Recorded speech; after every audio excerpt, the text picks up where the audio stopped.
इस कहानी की शुरुआत होती है 6 जुलाई 1981 को, जहां एड और लॉरेन एक 8 साल के बच्चे डेविड का इलाज कर रहे होते हैं क्योंकि डेविड पर किसी भूत का साया होता है। डेविड के साथ उसके माता पिता, उसकी बहन और उसका बॉयफ्रेंड आर्मी भी रहते हैं। इसी दौरान डेविड के एग्जॉर्सिज्म के लिए फादर गोदान भी वहां पहुंचते हैं, लेकिन तभी डेविड पर उस भूत का असर और भी ज्यादा होने लगता है, जिसके बाद वह सभी पर हमला शुरू कर देता है और वो अपने खुद के पापा के टांग पर चाकू मार देता है। तभी एड डेविड को उठाकर वहां से बाहर लेके जाने की कोशिश करता है। पूरे दीवार पे नाखूने के निशान, जैसे डेविड नहीं कोई और हो। जल्दी से डेविड को एग्जॉर्सिज्म के लिए टेबल पे लिटाया जाता है। एड फादर को कहता है कि उसका इलाज तुरंत शुरू करे, लेकिन डेविड पर आया यह भूत बहुत ही शक्तिशाली था, जिसे कंट्रोल करना लगभग नामुमकिन हो रहा था। उसके हाथ पर उसकी पूरी फैमिली पकड़ कर रखती है और फादर मंत्र पढ़ना शुरू करते हैं, लेकिन जैसे ही मंत्र शुरू होता है आंधी तूफान जैसा माहौल बन जाता है। सारे घर की चीजें इधर उधर उड़ने लगती हैं। एक चीज फादर से टकराती है और वो बेहोश हो जाते हैं। अब मंत्र पढ़ना एड को ही पड़ता है, लेकिन भूत की शक्ति इतनी ज्यादा थी कि कोई भी उसे कंट्रोल नहीं कर पा रहा था। तभी अचानक डेविड सीधा एड पर हमला कर देता है और इसी झटके में एड को वहीं पर हार्ट अटैक आ जाता है। यह सब देखकर आर्मी, जो डेविड की बहन का बॉयफ्रेंड है, वो डेविड को पकड़कर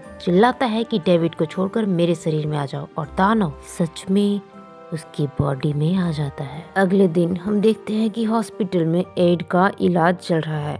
होश में आने के बाद एड लॉरेन को बताता है कि भूत डेविड से निकलकर अब आर्मी की बॉडी में जा चुका है। लॉरेन यहाँ काफी सीरियस हो जाती है। वहीं दूसरी तरफ आर्मी के साथ अब कुछ अजीबोगरीब चीजें होना शुरू हो जाती हैं। वह अब भूत को अपने आसपास देखने लगता है। आर्मी और उसकी गर्लफ्रेंड एक पेट शॉप में काम करते हैं। एक दिन अचानक आर्मी को शॉप के मालिक में दानव दिखाई देता है। उसे लगता है कि वह भूत उस पर हमला करने वाला है। डर और दानव के वश में आकर आर्मी अपने ही मालिक को 22 बार चाकू मारकर उसकी हत्या कर देता है। इस घटना के बाद आर्मी को जेल भेज दिया जाता है। कुछ समय बाद आर्मी को कोर्ट में पेश किया जाता है। उसका वकील जज को बताता है कि वह खून आर्मी ने नहीं किया, बल्कि वह दानव के वश में आकर किया है। केस लड़ने के पहले आर्मी के वकील को भी भूतों पर यकीन नहीं था, बट एड और लॉरेन ने उसे भूतों पर यकीन दिलाया। अब पूरा डरावना मामला एड और लॉरेन के कंधों पर आ जाता है, क्योंकि कोर्ट के सामने यही साबित करना था कि आर्मी सच में किसी दानव के कब्जे में था। जांच शुरू होती है और दोनों वापस उसी घर में जाते हैं जहाँ से इन सब घटनाओं की शुरुआत हुई थी। घर में सबूत ढूंढते ढूंढते लॉरेन को एक अजीब चीज मिलती है, जो सिर्फ काला जादू करने वाले डायन ही बना सकती है। एड यह बात डेविड को बताता है और समझाता है कि डेविड को किसी डायन ने श्राप दिया था और उसी वजह से दानव पहले डेविड के शरीर में आया और फिर आर्मी की बॉडी में चला गया।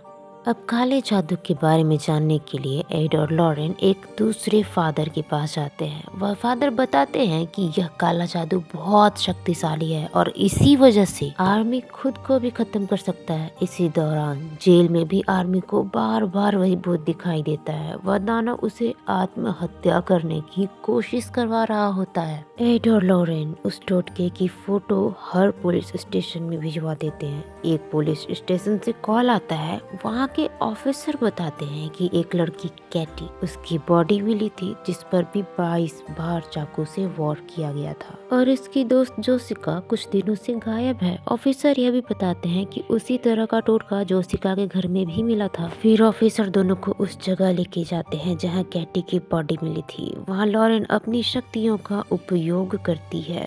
उन्हें दिखाई देता है कि जोशिका दानव के वश में आकर अपनी दोस्त कैटी की हत्या कर देती है। ये सारा दृश्य लॉरेन की आंखों के सामने से होकर गुजर रहा होता है, मानो अभी अभी यह बिल्कुल ताजा है। लॉरेन पीछे पीछे जेसिका का पीछा करती है और देखती है कि जेसिका तो पहाड़ के नीचे गिरकर वहीं पर मर जाती है। लॉरेन भी गिर नहीं वाली थी कि उसे एड आकर वहां पर बचा लेता है और फाइनली सच्चाई सामने आ जाती है कि इसी तालाब में जेसिका की बॉडी है। पुलिस को इस बात की खबर दे दी जाती है और जल्दी से ही वो पुलिस अपनी पूरी टीम के साथ आता है और थोड़ी देर की खोज के बाद जेसिका की बॉडी भी मिल जाती है। बाद में हम देखते हैं कि लॉरेन बताती है जब उसने पहली बार डेविड का हाथ पकड़ा था तो उसे एक डायन की झलक दिखाई दी थी। वह सोचती है कि अगर जेसिका का हाथ पकड़कर ध्यान करे तो शायद वह डायन का पता लगा सके। दोनों मुर्दा कर जाते हैं। लॉरेन जेसिका का हाथ पकड़कर ध्यान लगाती है और तुरंत ही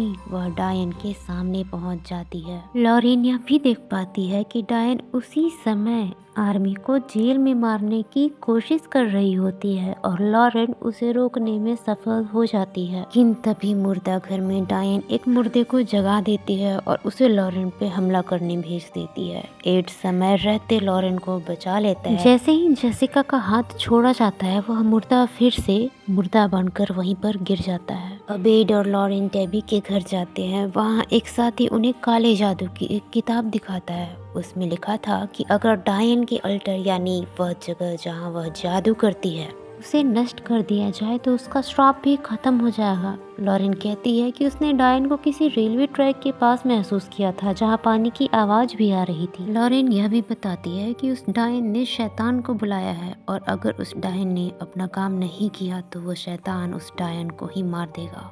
ये सारी बातें चली रही होती है कि अचानक एड को वही डायन की झलक दिखाई पड़ती है। एक्चुअली में उस डायन ने एड को कंट्रोल में कर लिया था और एड अपना कंट्रोल खोकर लॉरेन पे हमला करने लगा था, पर खैर वहाँ डेबी था तो मामला संभल गया और एड भी अपने होश में आ जाता है। इस घटना के बाद एड और लॉरेन को यह भी पता चल ही चुका था कि इन पर भी उस डायन ने टोटका किया है। एड घर में सब ढूंढना शुरू करता है और उसे एक फ्लावर पॉट में वही टोटका मिलता है जो पहले डेविड और जेसिका के घर पर मिला। लॉरेन फादर कास्टनर से मिलने जाती है। उधर एड मैप देखते हुए उस जगह का पता लगा रहा था जहाँ रेलवे ट्रैक और नदी दोनों ही हो और वह जगह वही जगह निकलती है जहाँ लॉरेन गई थी और वो कोई और नहीं बल्कि फादर कास्टनर का घर था। एड झट से निकल पड़ता है ताकि वो अपनी पत्नी लॉरेन को बचा सके। इधर फादर लॉरेन को बताते हैं कि वो जो डायन है वो 3 लोगों की हत्या करने वाली है, जिनमें से 2 लोगों की बलि वो ऑलरेडी दे चुकी है और तीसरा इंसान एड खुद है जिसकी वो बलि देने वाली है। अब धीरे धीरे फादर लॉरेन को हर बात बताते हैं। वो लॉरेन को बताते हैं कि उन्होंने चट से छुपकर एक बच्ची को पाला, लेकिन वह बच्ची बड़ी होकर काले जादू में इतनी डूब गई कि आज वह खुद एक डायन बन चुकी है। उसका अल्टर घर के नीचे बनी सुरंग में है। तभी डायन वहाँ आ जाती है और अपने ही पिता फादर की हत्या कर देती है। अब यह लॉरेन की अंतिम लड़ाई थी उस डायन के साथ। वो फाइनली अल्टर में पहुंच जाती है और देखती है वहाँ पे जादू टोना के सारे सामान पड़े हैं। सुरंग में जाकर वो उस अल्टर को गिराने की कोशिश करती है लेकिन अल्टर बहुत मजबूत था। तभी वो डायन वहाँ पहुँच जाती है और लॉरेन पर हमला कर देती है। उधर एड भी इस पते पर पहुँच चुका होता है। वो अपनी लॉरेन को ढूंढने की कोशिश करता है, तभी वो उसकी चीखें सुनता है। लॉरेन भी अपने आप को बचाने की पूरी कोशिश कर रही थी उस डायन से। एड रास्ता ढूंढते ढूंढते मैन होल से सुरंग में उतर भी जाता है, पर डायन उस पर जादू करती है और एड लॉरेन पर हमला करने लगता है। अभी ये सब चल ही रहा था कि जेल में आर्मी भी जोर जोर से तड़प रहा होता है और खुद को कांच से मारने वाला होता है।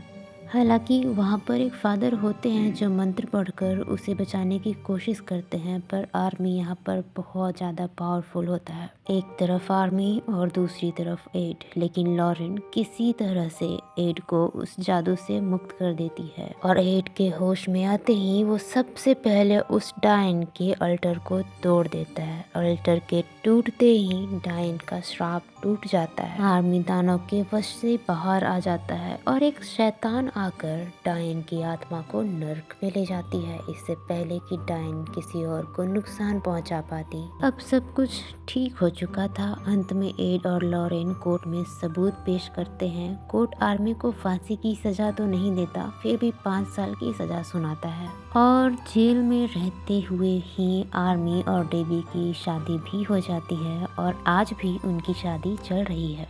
तो यही थी the conjuring the devil made me do it, जो एक असली घटना पे आधारित कहानी थी।